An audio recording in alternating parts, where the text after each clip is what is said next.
नमस्कार।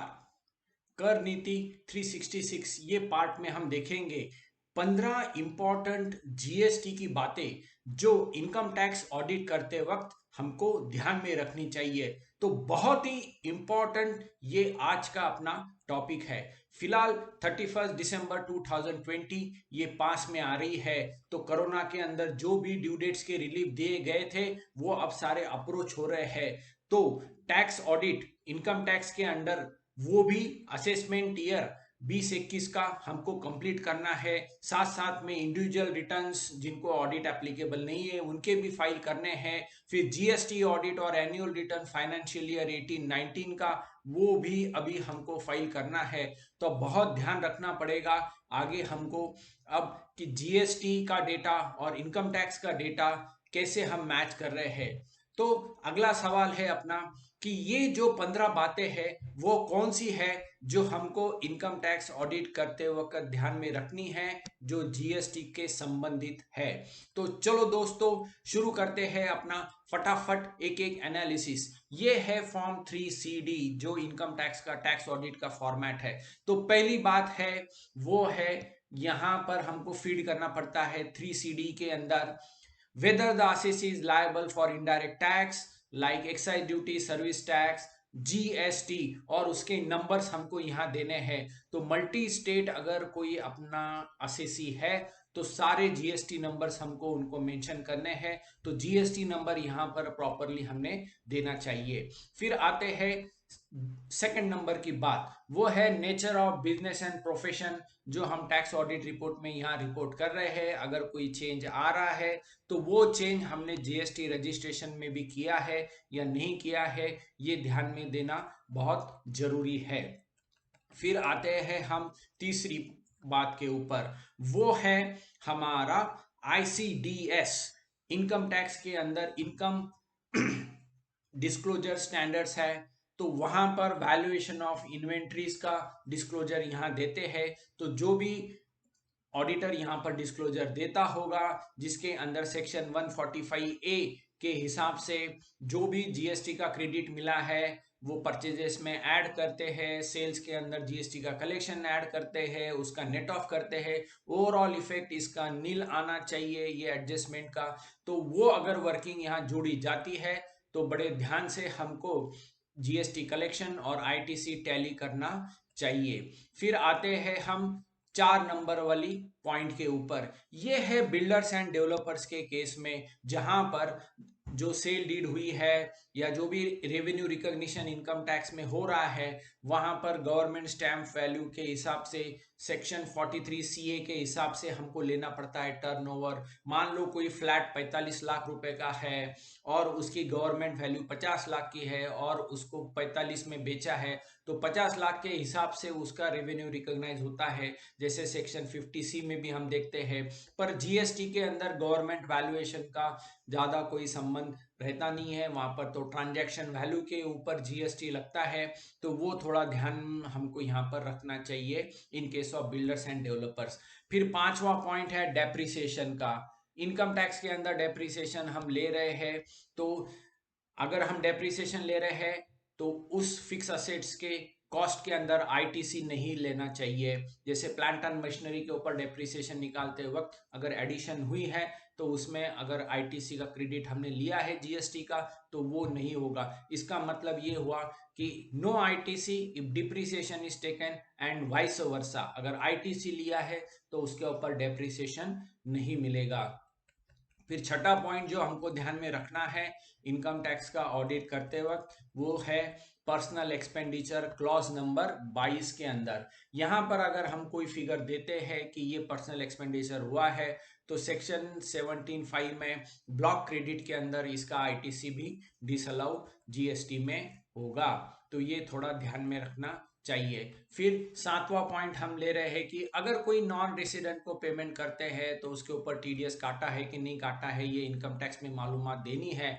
तो उसी का ध्यान रखना है कि जीएसटी के अंदर उसके ऊपर आईजीएसटी का पेमेंट आ रहा है क्या, क्योंकि इंपोर्ट ऑफ सर्विसेज हो रही है तो आरसीएम में हमने पेमेंट किया है या नहीं किया है, ये ध्यान रख लेना चाहिए।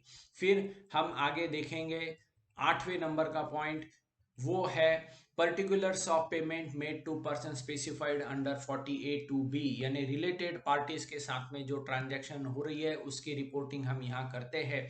तो सेक्शन 15 जो है वैल्यू ऑफ सप्लाई, अगर रिलेटेड पार्टीज के साथ ट्रांजैक्शन हो रही है, सामने वाले को आईटीसी नहीं मिल रहा है, तो जो उसका ट्रांजैक्शन वैल्यू है इसके ऊपर आगे सवाल ऑफिसर उठा सकता है, तो थोड़ा ध्यान रख लेना चाहिए। फिर 9th नंबर का पॉइंट है कि जो भी हमारी जीएसटी की लाइबिलिटी रहती है 31 मार्च 2020 को, वो इनकम टैक्स के रिटर्न्स के ड्यू डेट्स के पहले हमने भर दिया है कि नहीं भरा है, उसका डिस्क्लोजर यहाँ पर सेक्शन 43B में हम देते हैं सारे गवर्नमेंट लाइबिलिटीज का। तो वो भी बराबर इलेक्ट्रॉनिक लाइबिलिटी रजिस्टर जो जीएसटी में जीएसटीएन नेटवर्क है उससे हमने टैली कर लेना चाहिए।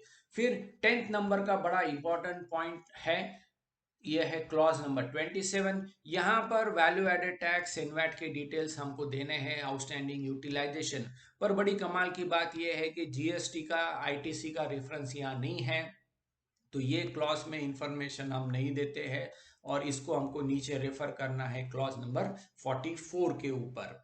बाद में आते हैं हम नेक्स्ट 11वें नंबर का जो पॉइंट है, जो हमको फॉर्म 3CD भरते वक्त ध्यान में रखना है, और वो पॉइंट अब आ रहा है most one of the important point, वो यहाँ पर है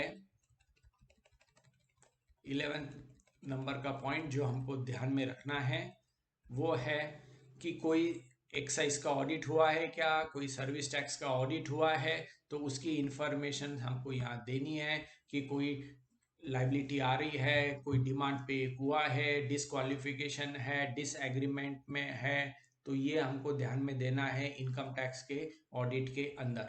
फिर आते हैं 12th नंबर का पॉइंट, ये वैसे मोस्ट इंपॉर्टेंट पॉइंट है जीएसटी के हिसाब से, कि जो भी हमारे जीएसटी में डिमांड या रिफंड आए होंगे फाइनेंशियल ईयर 1920 में, तो वो इंफॉर्मेशन हमको यहाँ देनी है, क्योंकि under any other law other than income tax कोई डिमांड या रिफंड आया है तो वो मालूमात हमको यहाँ पर देनी है। फिर आते हैं हम पॉइंट नंबर 13, ये है breakup of total expenditure of entities registered और नॉट रजिस्टर्ड अंडर जीएसटी। वैसे तो ये बहुत इंपॉर्टेंट हमारा डिस्क्लोजर है, पर ये क्लॉज को 31 मार्च 2021 तक अबेंस के अंदर रखा गया है। तो ये कुल 13 चीजें थी इंपॉर्टेंट जो टैक्स ऑडिट के फॉर्म में हमको ध्यान में रखनी है जीएसटी के रिलेटेड। अब हम चलते हैं नेक्स्ट अपने पॉइंट के तरफ, कि ऐसी कौन सी चीजें हैं दो एक्स्ट्रा जो हमारे को इनकम टैक्स रिटर्न भरते वक्त ध्यान में रखनी है, वो है ITR 3456 के टाइम। तो ये आती है हमारा 14 नंबर वाला पॉइंट, वो है बिजनेस रिलेटेड इंफॉर्मेशन। यहाँ पर हमको देना है ITR भरते वक्त, वो है outward supplies as per GST returns. और फिर आता है हमारा 15 नंबर का पॉइंट, वो है फॉर्म 26AS। अब फॉर्म 26AS में जो हमने जीएसटी रिटर्न भरे हैं उसकी समरी यहाँ पर रिफ्लेक्ट हो जाती है। तो 26AS जब डाउनलोड करेंगे तो जीएसटी रिटर्न्स के अंदर जो आउटवर्ड सप्लाई रिपोर्ट हुआ है वो यहाँ पर आ जाएगा, जिसमें taxable, exempt, non GST, nil rated सारा रहेगा। तो उसको हमको टैली करना है जीएसटी के आउटवर्ड सेल से और इनकम टैक्स के सेल से या रिसिप्ट से, इसमें ब्रांच ट्रांसफर जैसे रिकंसिलेशन पॉइंट भी होंगे। तो मोस्ट इंपॉर्टेंट पॉइंट हमारे लिए हो जाता है reconciliation of GST returns as per form 26AS data and our GST returns and our income tax return।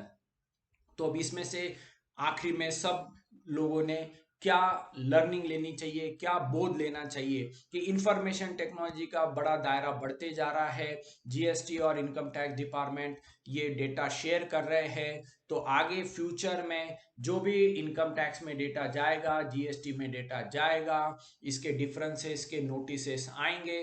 तो अभी टैक्स ऑडिट करते वक्त ही पूरा ध्यान से हमने करना चाहिए, रिकंसिलेशन जीएसटी के, आईटीसी के, सेल्स के सब बना के ही आगे इनकम टैक्स का फॉर्म भरना चाहिए। तो ये था आज का अपना discussions. Thank you for watching कर नीति। देखते रहिए कर नीति का यूट्यूब चैनल, सब्सक्राइब कीजिए, लाइक कीजिए। आपके जो भी क्वेश्चंस रहेंगे इस ईमेल आईडी पे जरूर भेजिए। अगर आप सीए है तो ये व्हाट्सएप नंबर के ऊपर मुझे मैसेज भेजिए, आपको कर नीति का ग्रुप ज्वाइन करना है तो। So thank